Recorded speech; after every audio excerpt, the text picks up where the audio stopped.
ওয়ালাইকুম, আশা করি সকলে ভালো আছেন ইনশাল্লাহ।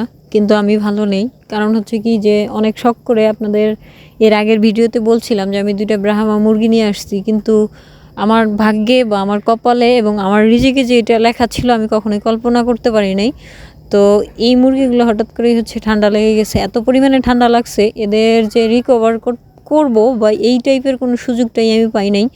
আপনাদের একটু দেখাই, আপনারা দেখেন, মানে কি বলবো, এই মুরগিটা একটু মানে একটু ভালো আছে, অতটাও না, একটু।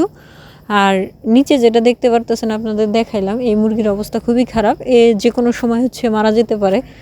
তো যাই হোক, কেন আমার সাথে এটা হইলো আসলে আমি জানি না, কারণ উপরওয়ালা একমাত্র ভালো জানে। তো যাই হোক, মানে কি বলবো, এখন আমার বলার একেবারেই ভাষা হারায় গেছে। এবং ইউটিউবে ঘাটাঘাটি করে আমি অস্থির হয়ে গেছি যে কোথাও যদি ব্রাহ্মা মুরগির চিকিৎসা, ঠান্ডার চিকিৎসা নিয়ে থাকতো, তাহলে আমি ওই ওষুধগুলো আনতাম এবং খাওয়ানোর চেষ্টা করতাম। কিন্তু দেখা গেছে আমি ওই টাইপের কোনো ভিডিওই আমি পাই নাই। তো যাই হোক, আমি আজকে আপনাদের সেই ভিডিওটাই বলি। সেটা হচ্ছে কি যে বেশ কিছু ওষুধ নিয়ে আসছি এবং ওষুধ নিয়ে আসার পরেও, খাওয়ানোর পরেও আমি কোনো ধরনের কোনো সমাধান পাই নাই। তো এটা আমার জন্য খুবই দুঃখজনক। এবং ইউটিউবে অনেকেই আছে যারা ব্রাহ্মা মুরগির খামার দিয়েছেন এবং খামার করছেন, তারা শুধু লালন পালন করে গেছেন, কিন্তু হচ্ছে যে আপনার মানে চিকিৎসার যে একটা পদ্ধতি বা একটা নিয়ম থাকে সব জিনিসেরই, সেইটা আপনারা বলেন নাই। এতে করে দেখা গেছে যে মানে হয়তো অনেকেই বলতে পারবেন এটা বলেনি, এটা তাদের দোষ।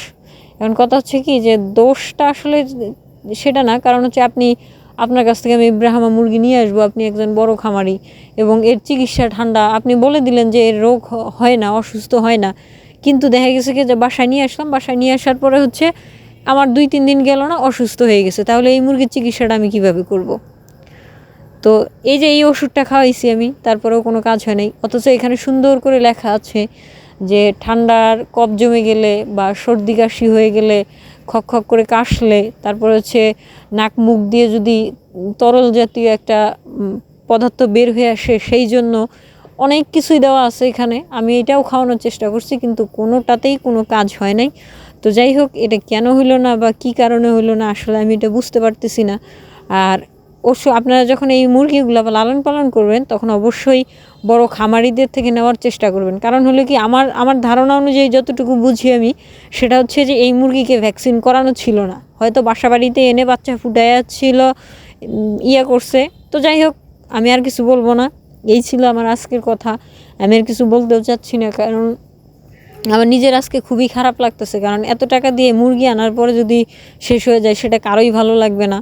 তো যাই হোক, ভিডিওটা সবার মাঝে শেয়ার করবেন আপনারা বেশি বেশি করে, এবং আমাকে সাপোর্ট করার চেষ্টা করবেন। আর এই একটা মুরগি আছে, এটা যদি চিকিৎসা আপনাদের কারো কাছে জানা থাকে, তাহলে অবশ্যই আমাকে বলবেন কাইন্ডলি। কারণ আমার অবস্থা খুবই খারাপ। কারণ হচ্ছে আপনারা জানেন এই মুরগিগুলোর কিন্তু কস্ট অনেক হয়ে থাকে। তো যাই হোক, এই ছিল আমার আজকের ভিডিও। তো পরবর্তী ভিডিওর জন্য আপনারা সবাই অপেক্ষা করবেন এবং আমিও দেওয়ার চেষ্টা করব। তো সকলেই ভালো থাকবেন, সুস্থ থাকবেন।